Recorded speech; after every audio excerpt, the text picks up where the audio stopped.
বলা হয় আমাদের দেশে শিক্ষিত বেকারের সংখ্যাটাই বেশি। কথাটি একেবারেই মিথ্যা নয়।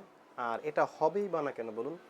যে শিক্ষা কর্মমুখী নয়, যে শিক্ষায় কোনো প্রোডাক্টিভিটি নেই, যে শিক্ষায় কাজের সাথে সম্পৃক্ত নয়, সে শিক্ষা নিলে বেকারের সংখ্যা বাড়বে, এটাই খুব স্বাভাবিক। তবে কর্মমুখী শিক্ষাটা কি আসলে?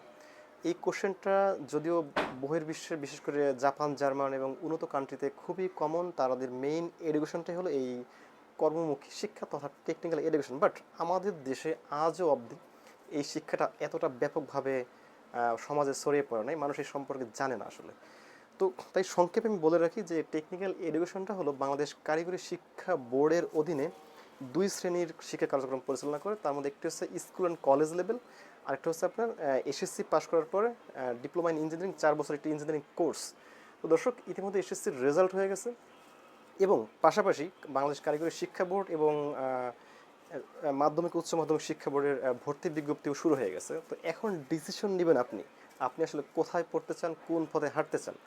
যদি আপনি চান আমার দ্রুত কেরিয়ার প্রয়োজন নেই, আমার আগে হায়ার এডুকেশন প্রয়োজন, আমি আগে হয়তো বা মেডিকেলে পড়তে চাই, আমি বুয়েটে ভর্তি হতে ইচ্ছুক, সো আপনি এই ট্র্যাকে না আসে আপনি ইন্টার ভর্তি হবেন। আর আপনার যদি চান যে হ্যাঁ আমার দ্রুত কেরিয়ার প্রয়োজন, তাহলে আপনাকে অবশ্যই এই পলিটেকনিক বাছাই করে আপনার জন্য বেটার হবে।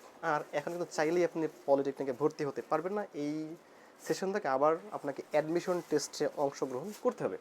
অ্যাডমিশন টেস্টের জন্য আপনাকে বিশেষ করে ম্যাথ, ফিজিক্স এবং কেমিস্ট্রিতে আপনাকে গুরুত্ব দিতে হবে। এখানে যারা আর্টস কমার্স থেকে পড়ছেন তারাও মূলত আবেদন করতে পারবেন, তবে হ্যাঁ আপনাকে অবশ্যই ম্যাথ, ফিজিক্স এবং কেমিস্ট্রিতে একটু গুরুত্ব দিতে হবে। এখানে একটু ভালো করলে আপনার চান্স পাওয়ার সুযোগটা বেশি থাকবে। তো আমার বিশ্বাস আমি যে কথাগুলো সংক্ষেপে বললাম আপনারা বুঝতে পারছেন।